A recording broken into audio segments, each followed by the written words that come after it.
Bahasa Indonesia resmi ditetapkan sebagai bahasa resmi UNESCO.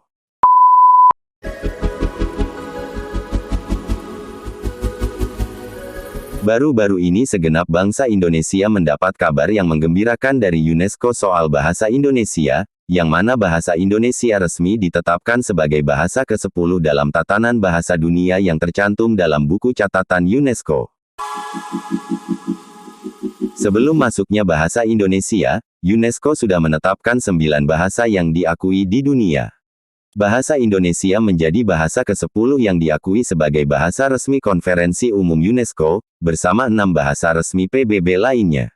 Di antaranya bahasa Inggris, bahasa Arab, bahasa Rusia, bahasa Mandarin, bahasa Perancis, serta bahasa Spanyol.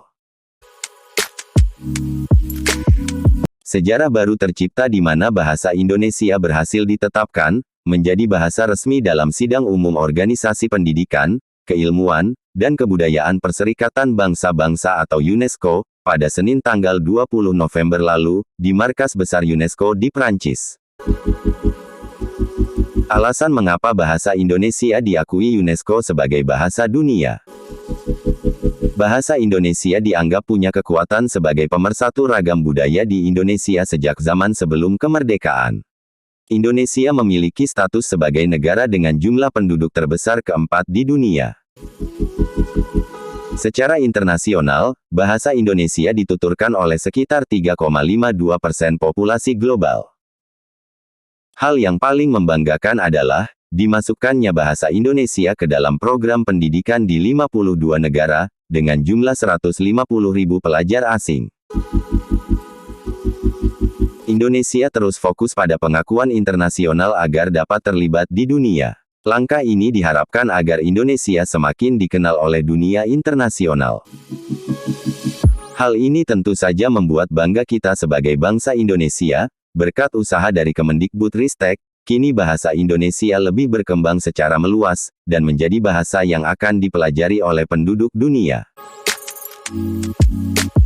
Setelah diterapkannya bahasa Indonesia di UNESCO, tentu saja membuat bahasa-bahasa lain akan semakin tertinggal, terutama bahasa Melayu yang sebelumnya mengusulkan menjadi bahasa ASEAN.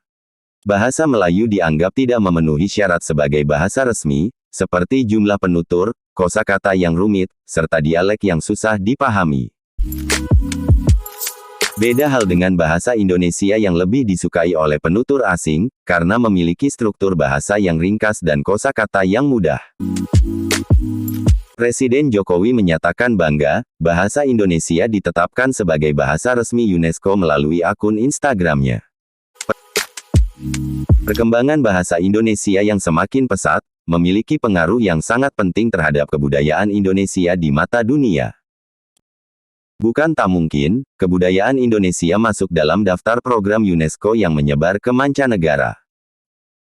Dengan keputusan ini, bahasa Indonesia menjadi bahasa pertama di Asia Tenggara yang masuk ke dalam daftar bahasa dunia.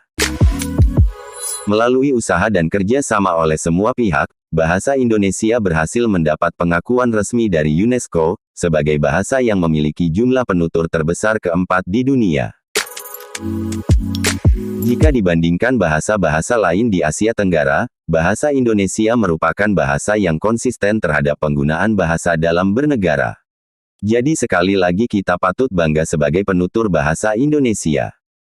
Lantas bagaimana upaya bahasa Indonesia agar tetap dilestarikan dan dikembangkan oleh generasi muda? Bagaimana menggunakan bahasa itu dalam konteks yang lebih luas, kemudian menunjukkan kemampuan berpikir, ya, kemampuan literasi yang paling utama.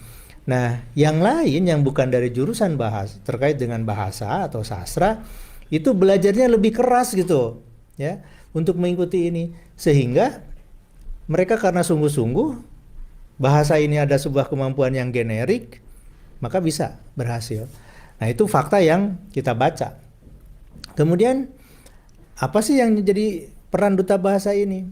Bagi saya tentu ada beberapa peran. Pertama, duta bahasa ini kan pasti generasi muda. Ya. Kan dibatasi usianya juga ya, sampai 25 tahun gitu. Sebagai generasi muda, ini mereka adalah pemilik masa depan. Begitu. maka mau tidak mau kita akan harus mewariskan hal-hal baik kepada generasi muda ini yang kemudian mereka akan mewariskannya lagi kepada generasi berikutnya. Nah, makanya kami ya di Badan Bahasa memandang penting bekerja sama dengan Duta Bahasa. Duta Bahasa mulai beberapa tahun terakhir ini saya selalu kritik gitu ya, karena teman-teman di UPT, di pusat hanya menggunakan Duta Bahasa itu kalau misalnya menjadi pagar ayu ya gitu, atau menjadi MC ya, pewara. Kemudian tugas-tugas yang lain yang tidak terlalu tidak terlalu dituntut kemampuan tingkat tinggi gitu dalam literasi gitu. Saya katakan kasihan gitu ya, sayang ini Duta Bahasa ini potensinya besar sekali. Mereka sudah terpilih dengan melalui proses yang sangat ketat, tapi kemudian tidak dimanfaatkan. Nah, oleh karena itu saya katakan mulai tahun ini kita bikin program bersama dengan Duta Bahasa. Nah, karena satu tadi. Yang kedua, Duta Bahasa ini generasi muda yang hidup di zamannya yang sekarang ini serba teknologi.